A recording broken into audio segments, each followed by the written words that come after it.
ओम शांति। बहुत बहुत समय पहले एक नाव किसी समुद्र से जा रही थी और अचानक तूफान आ गया और नाव उलट गई। कई सारे यात्री डूब गए, परंतु एक व्यक्ति बड़ी मुश्किल से स्वयं को बचाता हुआ किसी एक टापू पर पहुंच गया।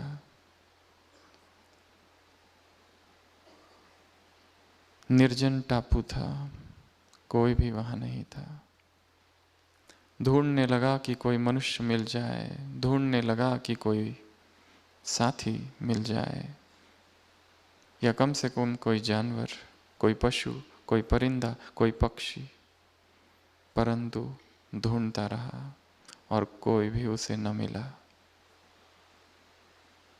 एक दिन, 2 दिन, 3 दिन, 4 दिन, 1 हफ्ता, 2 हफ्ता, 3 हफ्ता, 1 मास, 2 मास, और ऐसे करते करते 3 साल गुजर गए। वो अकेला उस निर्जन टापू पर, वो अकेला भटकता रहा और धीरे धीरे आदी हो गया उस टापू का, उस एकांत का। सोचता था पहले कि मुझे ढूंढने मेरे देश के लोग आएंगे, पर कोई ना आया। और एक दिन अचानक 3 वर्ष के बाद एक जहाज वहाँ आता है और जहाज से लोग उतरते हैं, और जैसे ही वो लोग उतरते हैं वो उन्हें देखता है। वो लोग उनसे मिलते हैं और कहते हैं, हम तुम्ही को ढूंढ रहे थे, कहाँ खो गए थे तुम। तो वो खोया हुआ व्यक्ति 3 साल से जो टापू पर रह रहा है, वो उनसे एक प्रश्न पूछता है कि जिस जहाज से आप आए हो, क्या आपके पास कुछ अखबार है? वो कहते हैं हाँ है। वो कहता है मुझे कुछ अखबार पढ़ने हैं। जिस दुनिया से आप आए हो उस दुनिया के अखबार मुझे पढ़ने हैं। और वो कुछ अखबार लेता है और पढ़ने लगता है, और थोड़ी देर के बाद कहता है कि मैं नहीं आना चाहता अब उस दुनिया में। इस 3 वर्ष में जिस अपूर्व शांति का और जिस अपूर्व मौन का मैंने यहाँ अनुभव किया है, ऐसा उस दुनिया में मेरे 50 वर्ष में मैंने कभी नहीं किया। इसके लिए मैं आने से इनकार करता हूँ। वो लोगों ने कहा, ये क्या कर रहे हो, ये कैसा पागलपन है, हम तुम्हें ही तो लेने आए हैं, कब से तुम भटके हुए थे, गुम हो गए थे। वो कहता है, पागल मैं नहीं, पागल तो वो दुनिया है जहाँ तुम रहते हो। पागल तो वह दुनिया है जहाँ आवाज़ है, शोरगुल है, शब्दों का माया जाल है, और जहाँ संसार का एक एक व्यक्ति भटक रहा है, घूम रहा है, और उसे ये नहीं पता उसे चाहिए क्या। उस अशांति की दुनिया में मैं आने से इनकार करता हूँ, और वो व्यक्ति नहीं गया। क्या ऐसा भी हो सकता है? और ये भी ज़रूरी नहीं है कि इस दुनिया में रहने वाले हम में से कईयों की नाव डूब जाए और किसी निर्जन टापू पर हम पहुंच जाए, और वहां पर हम कुछ मास रहे, कुछ साल रहे, और हमें फिर शांति का अनुभव हो। ये होगा या नहीं होगा पता नहीं, परंतु क्या मन के अंदर ही ऐसा एक निर्जन द्वीप, क्या मन के अंदर ही ऐसा एक निर्जन स्थान तैयार किया जा सकता है कि जहां पहुंचते ही एक ऐसी शांति का अनुभव हो, जहां पहुंचते ही जो खोया हुआ साम्राज्य है शांति का, वो हमें पुनः मिल जाए। क्या ऐसा कोई टापू अंतस चेतना में, अंतर मन में भी निर्माण किया जा सकता है? हर व्यक्ति दौड़ रहा है आवाज की दुनिया में, और उसे उस बेआवाज चुप्पी का कोई अनुभव नहीं जो उसका अपना स्वरूप है, जो उसका अपना वास्तविक स्वरूप है।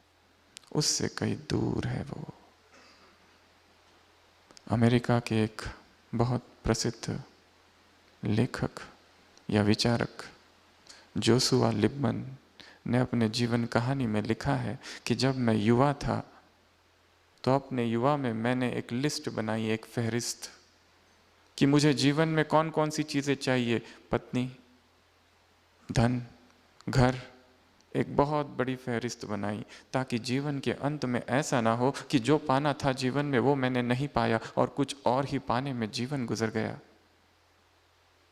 ऐसी उसने एक लिस्ट बनाई और फिर सोचा क्यों ना ये लिस्ट, ये फहरिस्त किसी को दिखा दी जाए। उसके गांव में एक फकीर रहता था, एक बूढ़ा व्यक्ति जिसने जीवन देखा था, जिसके पास गृहस्थ का अनुभव था और सन्यास का भी अनुभव था, जिसने जीवन की हर सच्चाई को समीपता, निकटता से जाना था। और वो जोशुआ लिबमन उस व्यक्ति के पास जाता है और अपनी लिस्ट दिखाता है और कहता है, कृपया मुझे बताएं अपने अनुभव से, क्या इसमें कुछ रह गया है?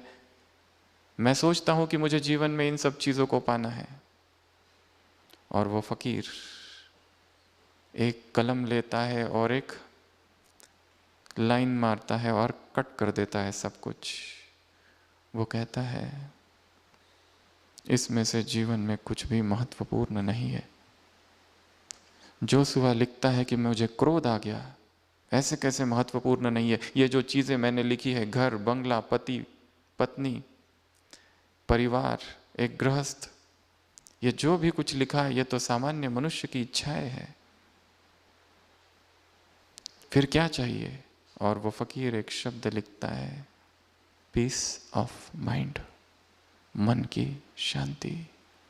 जोशुआ लिबमन ने अपनी किताब में बाद में लिखा, और उसकी वो किताब जग प्रसिद्ध हुई, पीस ऑफ माइंड नाम की, कि मुझे पहले तो बहुत क्रोध आया उस व्यक्ति पर वो कितना सही था कि व्यक्ति भाग रहा है और भाग रहा है और भाग रहा है, और इस दौड़ में, इस शोरगुल में, इस आवाज में वो यही भूल गया है उसे चाहिए क्या? वो निर्जन द्वीप, वह शांति का टापू अंदर ही अंदर कहीं खो गया है। क्या मैं उस निर्जन द्वीप के कितने समीप हूं, इसकी हमने कभी चेकिंग, विश्लेषण किया है? आज के इस सत्र में हम उस द्वीप तक पहुंचने का प्रयत्न करेंगे। क्या है वो? चेतना की वो कौन सी परतें हैं जिसकी केवल सतह में हम जी रहे हैं, और जो गहरी परतें हैं और जो डीपर लेयर्स है उनका हमें कोई ख्याल भी नहीं। हिमखंड की तरह स्थिति है ऊपर से केवल, परंतु जो अंदर जीवन है, जो अंदर अस्तित्व है, जो अंदर हमारा वास्तविक स्वरूप है, वो जीवन की इस दौड़ में कहाँ खो गया? उसका विश्लेषण, उसका एनालिसिस, उसकी खोज, उसका अन्वेषण। एक शिकारी कभी किसी दुकान पर गया और दुकानदार से कहा कि मैं अफ्रीका के जंगल में शिकार करने जा रहा हूं, तो मुझे एक कंपास चाहिए जो मुझे राह दिखाए यदि मैं भटक गया तो उस दुकानदार ने एक कंपास दिखाया। उस शिकारी ने वो लिया और उसे आश्चर्य हुआ कि वो जो कंपास था, ऊपर से तो कंपास था परंतु नीचे से एक आईना था। उसने पूछा ये आईना किस लिए, ये किसी स्त्री के श्रृंगार की वस्तु तो नहीं, फिर ये आईना किस लिए? वो दुकानदार कहता है ऊपर का जो कंपस है वो ये दिखाएगा कि तुम कहाँ हो, वो दिखाएगा तुम्हें कहाँ जाना है, तुम कहाँ भटक गए हो। और पीछे का जो आईना है वो ये दिखाएगा कौन भटक गया है।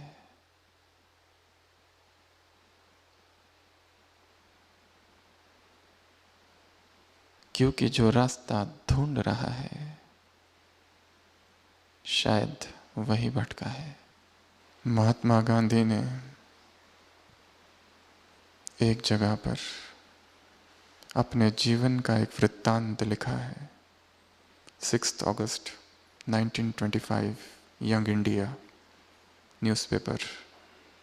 उन्होंने लिखा है जब मैं अफ्रीका में था तो एक बार एक मठ में गया, एक आश्रम में गया, ट्रैपिस्ट मोनेस्ट्री, और वहाँ पर मुझे आश्चर्य हुआ देखकर कि वहाँ जो सन्यासी थे, वहाँ जो आश्रम के निवासी थे, अधिकतर मौन व्रत धारण किए हुए थे। और मैंने उस मठाध्यक्ष से पूछा ऐसा क्यों, ये कैसा नियम है इस आश्रम का? तो उस मठ के प्रमुख ने कहा we human beings are such frail creatures, हम मनुष्य आत्माएं इतने कमज़ोर है कि हमारे अंदर एक छोटा सा आवाज़ है अंतस चेतना का, कॉन्शियंस का, और वो आवाज़ इतना छोटा है, इतना कम है कि बाहर की आवाज़ों में वो आवाज़ खो जाता है। और उस आवाज़ को यदि सुनना है, यदि उस आवाज़ का अनुभव करना है तो हमें इस आवाज़ से थोड़ा हटना होगा, परे जाना पड़ेगा। और इसलिए यहाँ पर मौन का व्रत है। We human beings are so frail creatures that we do not know what to speak and what to. हमें ये नहीं पता बोलना क्या और क्या नहीं बोलना। इसलिए इस आश्रम में सभी मौन। इसलिए महात्मा गांधी ने भी अपनी जीवन कहानी में my story of my experiment with truth में एक चैप्टर में शील्ड ऑफ साइलेंस में लिखा है proneness to exaggerate, to modify और suppress the truth is natural inclination of man and silence is necessary to surmount it. मनुष्य का स्वभाव है कि वो सत्य को या तो बदलता है, या तो दबाता है, या तो अतिशयोक्ति करता है, और इसलिए मौन अत्यंत आवश्यक है। सुबह से लेकर रात तक आवाज में व्यक्ति खो जाता है। क्या हम करें? यदि स्वयं तक पहुंचना है तो उस साइलेंस तक जाना होगा, क्योंकि साइलेंस ही वो निर्जन टापू है जहां बैठकर, जहां स्थित होकर हम स्वयं को देख पाएंगे। जिस दिशा में मैं जा रहा हूं, क्या वो दिशा राइट है? ऐसा वैश्विक स्थान, निराधरण प्रणाली, ग्लोबल पोजिशनिंग सिस्टम साइलेंस है। ऐसा जीपीएस, जैसे संसार का वो जीपीएस, वह दिशा सूचक यंत्र हमें ये बताता है हम कहाँ हैं, जब तक चेतना मौन और एकांत में नहीं चली जाती उसे भी ये नहीं पता चलेगा कि मैं जा कहाँ रहा हूं, मुझे करना क्या है। कितना भी आवाज सुन लो, कितने भी लेक्चर्स, कितनी भी कॉन्फ्रेंसेस, कितनी भी किताबें, कितने भी मेडिटेशन सेशन, कहाँ पर भी घूम लो विश्व भर में, जब तक हम अंदर जहाँ मौन का टापू है वहाँ नहीं पहुँचते, जीवन भटकते रहेगा।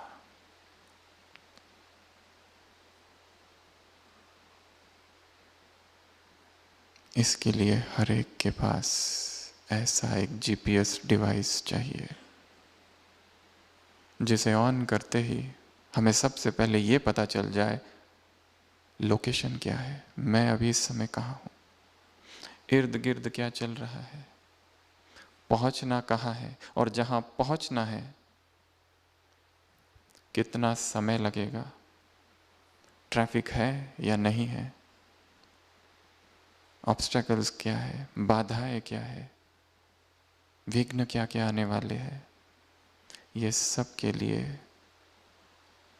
हर एक को अपने पास ऐसा एक डिवाइस धारण करना पड़ेगा, और वो है मौन।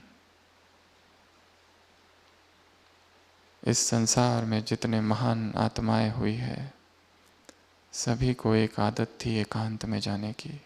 जितने महान लेखक हुए, जितने महान दार्शनिक हुए, जितने महान कवि हुए, कलाकृति निर्माण करने वाले मूर्तिकार, शिल्पकार हुए, वो सभी एकांत में जाते थे, एकांत में बैठते थे और चिंतन करते थे। जर्मनी में एक बहुत प्रसिद्ध कवि विचारक हुआ था, माइस्टर इकहार्ट। उसके जीवन में वर्णन है, एक बार अकेले में बैठा हुआ था, जंगल सा कोई एक स्थान था, और उसका एक परिचित एक मित्र वहां से गुजर रहा था। उसे लगा कि बेचारा अकेला बैठा है, मैं क्यों ना उसके पास जाऊं। वो व्यक्ति उस इकहार्ट के पास जाता है और कहता है, मुझे लगा तुम अकेले में बैठे हो, इसलिए मैं तुम्हारे पास आ गया हूं कंपनी देने। इकहार्ट कहता है, मैं अपनी स्वयं की कंपनी में था, तुम्हारे आने के वजह से मैं अकेला हो गया हूं।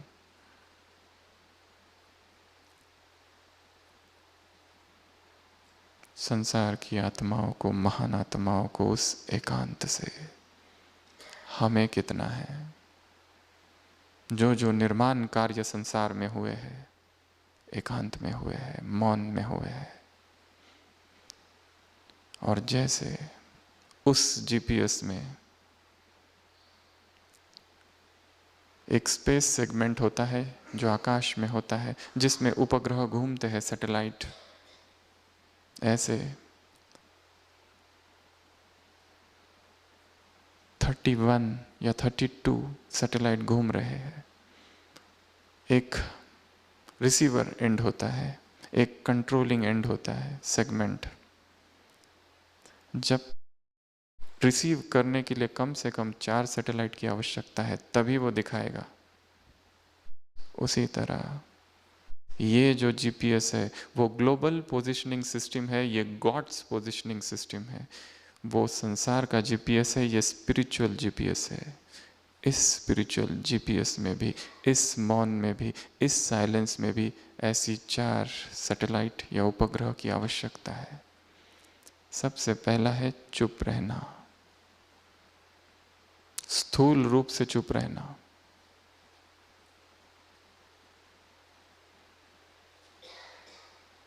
हमें अपने जीवन, स्वयं के जीवन की एक बात, हमारे जीवन में 3 बार ऐसा समय आया जिसमें हम मौन में चले गए। पहला मौन था 6 मास, जिसमें हमें लगता है शायद ही हमने एक शब्द भी बोला होगा, और दिशा जीवन की बदल गई। हम कहीं और जा रहे थे, एक संसारी जीवन व्यतीत करने, और हमारे हाथों में एक किताब आ गई जिसकी अभी अभी हमने चर्चा की, the story of my experiment with truth. वो भी किसी एंट्रेंस एग्जाम के लिए, मेडिकल की सेवाग्राम। और वो पढ़ते पढ़ते ही हम मौन हो गए थे 6 मास। और वहाँ चेतना जाग गई कि हमें करना क्या है। एक दूसरा मौन आया एमबीबीएस के बाद, वो भी कुछ हफ्ता चला। एक तीसरा आया इंटर्नशिप के फिर बाद। और हमें लगता है कि सबसे ज़्यादा चेतना ने उड़ान उस मौन के अवस्था में भरी गई। जीवन के जो मूलभूत प्रश्न है, मौलिक प्रश्न है, जीवन का लक्ष्य क्या है, सत्य क्या है, आसार क्या है, हमारे समय, उस समय जबकि हमारे साथ जो स्टूडेंट्स थे एमबीबीएस के, वो बाकी सब चीज़ें करने में व्यस्त थे, फ्रेंडशिप्स, पार्टी, एन्जॉयमेंट्स, और हम अचानक मौन में चले गए थे। और जीवन के वो महान प्रश्न सामने आ गए, जीवन के वो महान विचारक संसार भर के, और उनका जीवन सामने आ गया और दिशा ही बदल गई। पहला सैटेलाइट, चुप रहना। कितना समय हम चुप रहते हैं अपनी दिनचर्या में।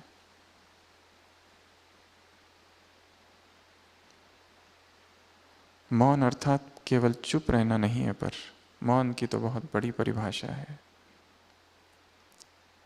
परंतु हाँ, केवल व्यक्ति चुप भी रहे, केवल ये भी लक्ष्य रखा जाए दिनचर्या में कि मुझे अधिक से अधिक सुनना है, तो हो सकता है जो झगड़े है, हो सकता है जो मिसअंडरस्टैंडिंग है, हो सकता है जो वैमनस्य है, मनोमालिन्य है, मनमुटाव है, टकराव है, फाइट्स है, शायद कम हो जाए यदि दो में से एक चुप रह जाए तो। Silence is a rare commodity. Out of silence and purity will come the power of words. Swami Vivekananda ने कहीं घोषणा की थी कि मौन से जन्म लेगी शब्दों में पावर। नहीं तो शब्दों में पावर कहां से आएगी? शब्द सामर्थ्यहीन है, परंतु वो शब्दों में यदि मौन समाया है, यदि उन शब्दों में धारणा है, यदि उन शब्दों में ब्रह्मचर्य और प्यूरिटी है, तो तीर की तरह जाएंगे और हृदय को भेद देंगे। ऐसा अतुलित बल उनमें होगा। एक ज़ेन कहानी है। एक व्यक्ति था जो अपने आप को गुरु मानता था, परंतु झूठा गुरु था, सूडो मास्टर, और उसने मौन व्रत धारण कर रखा था, मौनी बाबा, परंतु उसका मौन भी झूठा था। उसने अपने पास 2 शिष्यों को रखा था जो कि बहुत अच्छे वक्ता थे, और जब भी कोई साधक, सीकर, जिज्ञासु आता था और कोई प्रश्न पूछता था अध्यात्म का, वो अपने शिष्यों की तरफ इशारा कर देता था और वो शिष्य उत्तर देते थे। उसे कभी उत्तर देने की आवश्यकता नहीं पड़ती थी, वो उनको पेमेंट करता था। ऐसा एक झूठा गुरु था। एक बार ऐसा हुआ कि वो 2 शिष्य कहीं चले गए और एक जिज्ञासु आ गया। धर्म संकट हो गया उसके लिए। उसने कहा अब मैं क्या करूं, परंतु वो चुप बैठा रहा। वो जिज्ञासु सामने आया और उसने कहा, हे महान गुरु, मुझे बताइए धर्म क्या है। अब उसे तो कुछ पता नहीं था, वो क्योंकि झूठा गुरु था। तो वो अपने शिष्यों को देखने लगा, दाएं देखा और बाएं देखा, तो वो जिज्ञासु एकदम खुश हो गया ये देखकर। फिर जिज्ञासु ने पूछा सत्य क्या है। उसने ऊपर देखा और नीचे देखा, शायद कहीं ऊपर होंगे मेरे 2 शिष्य या नीचे कहीं छुप के बैठे होंगे। तो वो जिज्ञासु और खुश हो गया। फिर उसने पूछा भगवान कौन है। तो इस गुरु को लगा ना तो इधर है ना तो उधर है, कहाँ मर गए ये दोनों पता नहीं, और आंखें ही बंद कर ली और प्रार्थना करने लगा कि मुझे बचाओ हे प्रभु। तो वो जिज्ञासु और ज़्यादा खुश हो गया। और फिर जिज्ञासु ने पूछा आपका इस संसार के लिए क्या संदेश है। तो वो मौनी गुरु ने कहा मैं शरण आता हूँ कि मैं हार गया, पर कहा नहीं, एक्शन की। तो वो जिज्ञासु और ज़्यादा खुश हो गया और विदा ली, और जाते जाते उसे वो 2 शिष्य मिले, और वो जिज्ञासु ने उन 2 शिष्यों को सुनाया कि आपके गुरु तो कितने महान हैं। मैंने पूछा धर्म कहाँ है, क्या है। तो उन्होंने इधर देखा और उधर देखा, अर्थात धर्म ना इधर है ना उधर है, धर्म तो अंदर है। फिर वो पूछता है, कहता है मैंने पूछा सत्य क्या है। तो उन्होंने ऊपर देखा और नीचे देखा, अर्थात सत्य ना स्वर्ग में है ना नरक में, सत्य तो अंदर आत्मा में है। फिर मैंने पूछा भगवान कौन है, तो वो तो चुप हो गए और आंख बंद कर ली, अर्थात भगवान को परिभाषित नहीं किया जा सकता। और फिर जब मैंने पूछा संसार के लिए आपका कोई संदेश, तो वो तो जैसे शरण आ गए जैसे मैं ही उनके लिए सारे संसार के आगे समर्पित हूँ। और वो कहते हैं आपके गुरु तो बहुत महान है। फिर वो दो शिष्य जब पहुँचते हैं तो गुरु अपने शिष्यों की पिटाई करना चालू करता है कि कहाँ मर गए थे तुम दोनों। दिखाया है कि झूठा मौन भी क्या करता है, व्यक्ति को महान बना देता है। यदि इस मुख को बंद किया जाए कुछ समय के लिए, कम से कम सुबह 8 बजे तक या 9 बजे तक, और फिर से शाम को, और उस शाम के समय, उस सुबह के समय, उस मौन में हम अपने आप से बातें करें। जैसे यहाँ आने के बाद सभी ने अनुभव किया होगा कि यहाँ आते ही यहाँ के प्रकंपन में कुछ अद्भुत सी ऊर्जा है। यहाँ आते ही कुछ कुछ हो रहा है। इसलिए नहीं कि यहाँ के लेक्चर्स बहुत अच्छे हैं, इसलिए नहीं कि यहाँ की सजावट बहुत अच्छी है, इसलिए नहीं कि यहाँ के हॉल्स बहुत अच्छे हैं, यहाँ की प्रकृति बहुत अच्छी है, नहीं, यहाँ कुछ और है। कुछ प्रकंपन इस धरा से उठ रहे हैं, और वो है साधना के और तपस्या के और मौन के प्रकंपन।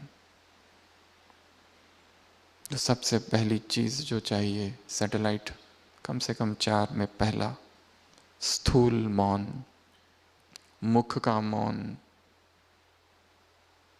दूसरा है एकांत,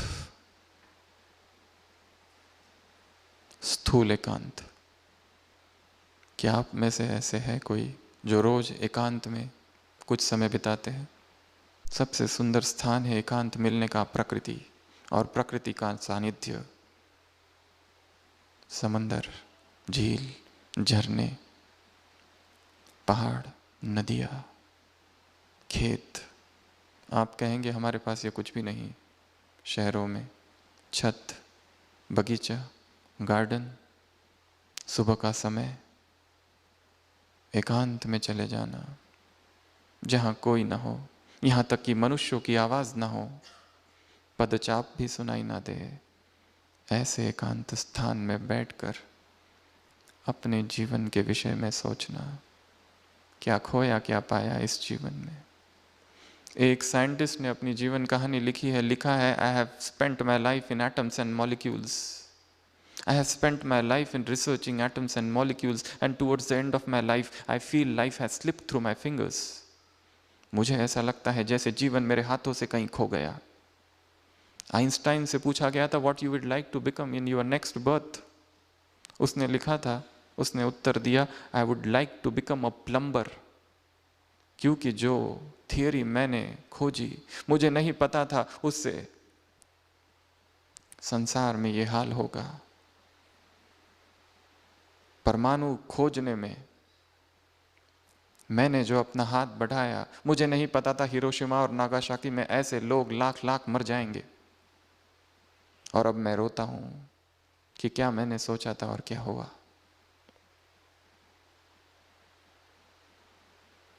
इसलिए शायद बारूद तो कब की बन चुकी थी चीन में, भारत में, पर बंदूक और गन पाउडर और उनका प्रयोग करना यहां कभी नहीं हुआ। शायद हमारे ऋषि मुनि दुरानदेशी थे। एकांत को ढूंढना है, उस निर्जन टापू को रोज कुछ समय बिताना है। कोई ऐसा स्थान हो कि जहां जाते ही मन शांत हो जाए, जहां बैठो और संसार से डिटैच हो जाए, डिस्कनेक्ट टू रिकनेक्ट। जहां मोबाइल का आवाज की घंटी ना हो, जहां डिजिटल डिस्टरबेंस ना हो, ऐसा डिजिटल साइलेंस जहां हो, वह एकांत। क्या ऐसा कोई स्थान हम निर्माण कर सकते हैं? यदि बाहर नहीं तो क्या चेतना के अंदर, मन के ही अंदर।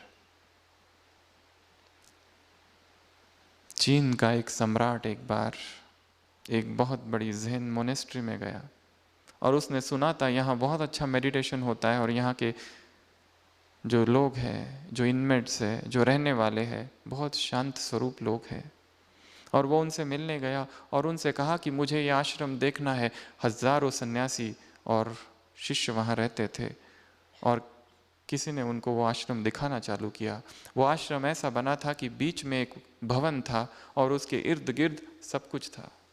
तो उन्होंने दिखाना चालू किया कि ये पाक्ष ग्रह है जहाँ हम भोजन बनाते हैं, ये हमारा स्थान ग्रह है जहाँ सारे भिक्षु स्नान करते हैं, ये वो स्थान है, ये बगीचा है, यहाँ हम घूमते हैं, यहाँ ये करते हैं, वहाँ वो करते हैं। बार बार वो सम्राट पूछता था, पर ये जो बीच में स्थान है ये क्या है, ये जो भवन है ये क्या है। पर हर बार दिखाने वाले ने टाल दिया कि नहीं, ये नहीं, कुछ नहीं।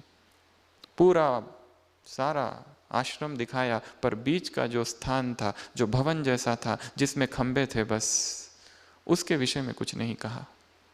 फिर सम्राट पूछ रहा है कि ये है क्या, परंतु वो बताने लगे हैं कि नहीं, ये वो स्थान है जहाँ पर हम सुबह घूमते हैं, यहाँ सोते हैं, ये शयन कक्ष है। अलग अलग दिखाने लगा और जब सब दिखा के राजा अपने रथ में बैठा तो राजा ने कहा, ये सब तो मैंने देख लिया, पर जब तक आप मुझे ये नहीं बताओगे कि ये भवन क्या है बीच का, मैं यहाँ से नहीं जाऊँगा। आप यहाँ करते क्या हो? तो ज़ेन मास्टर बांके कहने लगा, मैं अब क्या बताऊं आपको, ये वो स्थान है, ये वो जगह है जहां हम कुछ भी नहीं करते। Meditation is the art of being not doing. यहां हम कुछ करते नहीं है, या हम वो है, वो होते हैं जो हम हैं। सारी खोज बाहर है, लौट चलना है स्वयं के केंद्र पर जहां मैं हूं। संसार की कितनी भी किताबें पढ़ लो और कितने भी शास्त्र स्टडी कर लो, जब तक उस केंद्र पर व्यक्ति नहीं पहुंचता, वह उस सत्य से दूर रहेगा। इसके लिए दूसरा सैटेलाइट उपग्रह साइलेंस के जीपीएस का है एकांत। तीसरा है अंतर्मुखता, इंट्रोस्पेक्शन। बाहर देखना, बाहर बात करना, सारा दिनचर्या यदि हम देखा जाए आवाज से भरी है, बाहर देखने से भरी है। कब हम स्वयं को देखेंगे? क्या ऐसा कोई आईना है, ऐसा कोई तंत्र, ऐसा कोई मंत्र, ऐसा कोई device? Silence is that device that will make us look within, to realize what we are, where we are, what we want, where are we going, where are we lost in this world. जब जीवन की शुरुआत की थी तो क्या उमंगें थी। एक पायलट ने लिखा है, प्लेन उड़ाते उड़ाते अपना जो सेकंड पायलट था उसको कहता था, प्लेन उस जगह पहुंच गया जहां पर एक गांव था और एक छोटी सी झील थी, तालाब। वो कहने लगा, ये मेरा घर था, ये मेरा गांव है, ये इस गांव के पास मैं बचपन में बैठा करता था और यहां बैठकर मैं खेलता था। और वो पायलट अपने सेकंड पायलट से कहता है, जब मैं छोटा सा बच्चा था और वहां बैठकर खेलता था तो सोचता था एक दिन पायलट बनूंगा और आकाश में प्लेन चलाऊंगा। जब ऊपर देखता था गांव से, जब प्लेन उड़ते हुए, और आज जब पायलट बन गया हूं तो सोचता हूं कहां फंस गया और कहां खो गया। अभी तो मुझे वापस वही बच्चा बनना है, उसी झील के पास जाना है, वैसा ही खेलना है। जीवन की इस दौड़ में पता नहीं कहां खो गया, कहां फंस गया, वो कहां गई निरागसता। आई मिस थी लिटिल बॉय, आई मिस थी। मैं मिस कर रहा हूं अपने आप को, जो मैं था। जीवन कितना सरल था तब और अब कितना कॉम्प्लिकेटेड और जटिल हो गया है। कैसे संबंध फैल गए हैं और इन जाल में मैं खुद ही फंस गया हूं। How can I extricate myself? What a tangled web we weave when we first practice to deceive. कैसे मैं खुद ही अपने ही जाल में फंस गया, विचारों के, साधनों के, संबंधों के, धन के, वैभव के, इच्छाओं के, महत्वाकांक्षा के, सांसारिक नाम मान शान पद के। क्या ये पाप प्राप्त करने के लिए जीवन की शुरुआत की थी? शायद नहीं। क्या खोया, क्या पाया? और धार्मिक चित्त वो है जब इसे ये पता चल जाए कि मैं गलत रास्ते पे हूं तो पीछे मुड़ने का साहस। संसार क्या कहेगे उसकी परवाह नहीं, पीछे मुड़ने का साहस, क्योंकि रास्ता गलत है। Turn back, turn back. दो मार्ग है, एक है संसार का मार्ग, एक है अध्यात्म का मार्ग। दोनों तरफ आग है। ऐसा नहीं कि अध्यात्म के मार्ग में आग नहीं, इधर भी जलना है, उधर भी जलना है, पल पल जलना है, प्रतिपल जलना है। परंतु संसार के मार्ग में जलते जलते जलते जलते जलते व्यक्ति राख हो जाता है, और अध्यात्म के मार्ग में जलते जलते जलते जलते हीरा बनता है, जो जगत को प्रकाशित करता है। मैं कहाँ जल रहा हूं, स्वयं को देखना है। अंतर्मुखता, इंट्रोवर्शन। कुछ पल, कुछ समय संसार से डिस्कनेक्ट और अंदर चले जाना है।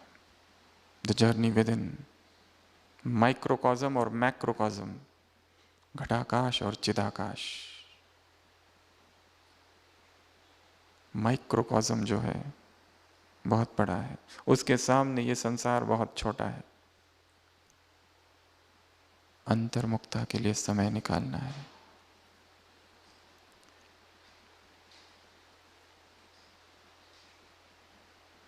चौथा है स्वचिंतन, या स्वयं से बातें करना, खुद से बातें, एकांत में बैठ के अपने आप से बातें करना। इसको साइकोलॉजी में कहा जाता है साइकोलॉजिकल डिस्टेंसिंग। अपना ही नाम लेना और अपने से बातें करना, जैसे मैं वो नहीं हूं, मैं कोई और हूं, अपने से बात कर रहा हूं। जैसे तुलसीदास लिखता है कि मैंने रामायण संसार के लिए नहीं लिखी, अपने लिए लिखी। हे मन कहाँ जा रहा है, राम चाहिए या काम, किस ओर भटक रहा है? स्वयं के लिए लिखी। स्वांत सुखाय तुलसी रघुनाथ गाथा, स्वयं के सुख के लिए। स्वयं स्वयं से बातें करना, स्वयं स्वयं से पूछना, हालचाल पूछना अपने आप का। क्या चाहिए तुझे, किस ओर दौड़ रहा है, क्या मिलेगा? और जो व्यक्ति इसमें सफल हो जाता है वही जीवन के परम संतोष को प्राप्त करता है। नहीं तो हमारी स्थिति भी, विदेश में एक व्यक्ति हुआ था एंड्री कार्नेगी, इस संसार का शायद सबसे रईस व्यक्ति। जब वो मरा तो जितना छोड़ के गया, अरब खरब, पता नहीं कितने पैसे थे, फिर भी दुखी था। हमारी और उसकी स्थिति में क्या अंतर होगा फिर? अध्यात्म का जो स्रोत है, फाउंटेन, वो मौन है। अपने अंदर मौन क्रांति लानी है, एक आत्मिक क्रांति को जन्म देना है, और बिना क्रांति के परिवर्तन नहीं होगा। कॉन्फ्रेंस में आए, सब कुछ अच्छा था, यहाँ से गए, कुछ समय प्रभाव चला और फिर संसार चालू, ये ना हो जाए। यहाँ संकल्प करके जाना है, शक्तिशाली संकल्प। यहाँ जो पाया एकांत में जाकर उसको रिवाइज करो। इस परिसर में ऐसे एकांत बहुत स्थान है जहाँ पर बैठकर स्वचिंतन करना है। आज हमने क्या सुना, क्या वो जो सुना सही है या गलत। किसी भी बात को स्वीकार नहीं कर लेना ऐसे ही, कसौटी पर उसको कसना तर्क की। Do not believe anything because you have heard it from someone. Do not believe something because it has been written in the scriptures. Do not believe something because it is said by some great person. Do not believe something because it has been hallowed by traditions. Find the truth yourself. Mahatma Buddha ने कहीं कहा है, स्वयं को सत्य स्वयं ढूंढो, अप्पो दीप भव। स्वयं का प्रकाश स्वयं बनो, किसी और पर निर्भर नहीं रहो। किसी भी चीज के लिए खुद सत्य को ढूंढो। सत्य क्या है? विचार की आवश्यकता है। तो ऐसे जीपीएस को अपने पास निरंतर रखना है। वो जो जीपीएस होता है उससे लोकेशन ट्रैक होती है, इस साइलेंस से जीवन की लोकेशन ट्रैक करनी है। वो जो जीपीएस होता है उससे कहाँ जाना है वो सहज पता चलता है। इस जीपीएस से कहाँ जाना है उसका पता चलेगा। उस जीपीएस से आप चोर, एंटी थेफ्ट डिवाइस भी है, इसमें मन में जो चोर घुसते हैं उसको ट्रैक किया जा सकता है। वो जो जीपीएस है माइनिंग में काम आता है, कितनी परतें और नीचे जाना है। ये जो जीपीएस है चेतना की परतों की माइनिंग में काम आएगा। वो जो जीपीएस है उससे पता चलता है आर्ट वर्क्स जो होते हैं कहीं वो चोरी ना हो जाए, वहाँ पर वो डिवाइस ट्रैक किया जाता है, लगा दिया जाता है, ताकि वो चला भी गया तो भी आ जाएगा। ये जो डिवाइस है साइलेंस का, मन यदि भटक गया तो वापस आएगा। वो जो जीपीएस है उससे मैपिंग और स्क्रीनिंग और ट्रैकिंग, हाइकिंग में मदद करता है, नक्शे बनाने में मदद करता है। ये जो जीपीएस है जीवन का क्या नक्श है वो बनाने में मदद करता है। उस जीपीएस को ट्रैफिक पता चलती है। इस जीपीएस से मन में जो ट्रैफिक है, विचारों की, संकल्पों की, भावनाओं की, वासनाओं की, विकारों की, उससे कैसे निकला जाए उसका गाइडेंस देता है। तो ये जो जीपीएस है, गॉड्स पोजिशनिंग सिस्टम या स्पिरिचुअल जीपीएस या जीपीएस ऑफ साइलेंस, इसको अपने अंदर धारण करना है। जब ऐसा मौन होगा अंदर तो क्रांति बाहर घटित होगी।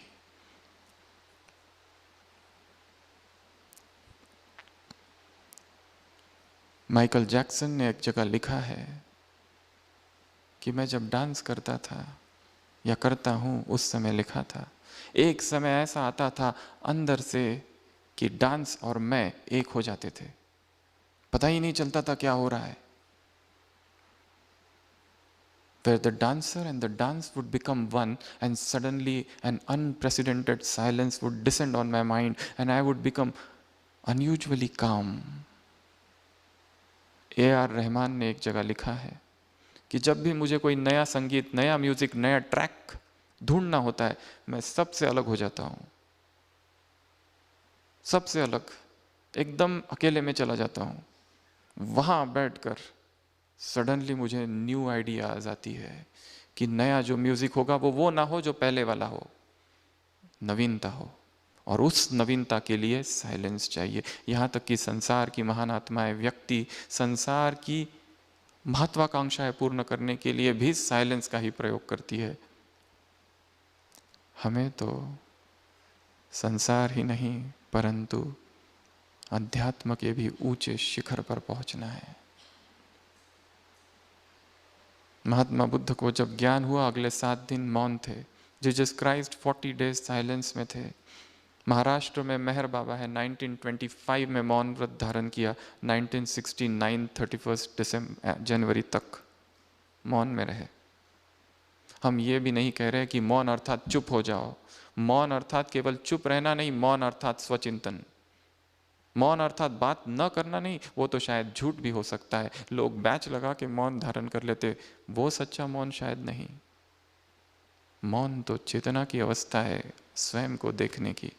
हो सकता है व्यक्ति बात कर रहा है फिर भी मौन में है, परंतु उसके बाद भी जब जब समय मिले मुख का भी मौन हो और मन का भी मौन हो। महात्मा गांधी का हर मंडे मौन होता था। यदि मौन नहीं तो एकांत तो सही, जिसमें बैठूं और लिखूं कुछ, या कविता, या कोई वर्णन, या अपनी ही जीवन कहानी, आत्मकथा। या मौन नहीं तो कम से कम प्रकृति के सानिध्य में अकेले में जाके टहलना, घूमना और स्वयं से बात करना। जीव क्या है, जगत क्या है, ईश्वर क्या है, सोचना। प्रकृति क्या है, संसार क्या है, परमात्मा कौन है, क्या उसका परिचय है, क्यों उस इतने धर्मों में इतनी उसकी भिन्न भिन्न बातें हैं, क्यों इतने मतांतर है संसार में। और ये क्या है संसार में जो चल रहा है, मीडिया क्या दिखा रही है, the sum total of all the vulgarity and sum total of all the violence which is shown, is this the real fact of life or the truth is something else? Search the truth, seek the truth. सत्यान्वेषी बनना है, ढूंढना है। उत्तिष्ठ जागृत प्राप्य वराण्य बोधतः, उत्तिष्ठ भारतः। तो स्वयं की चेतना को फिर से पुनः जगाना है। अच्छा, ओम शांति।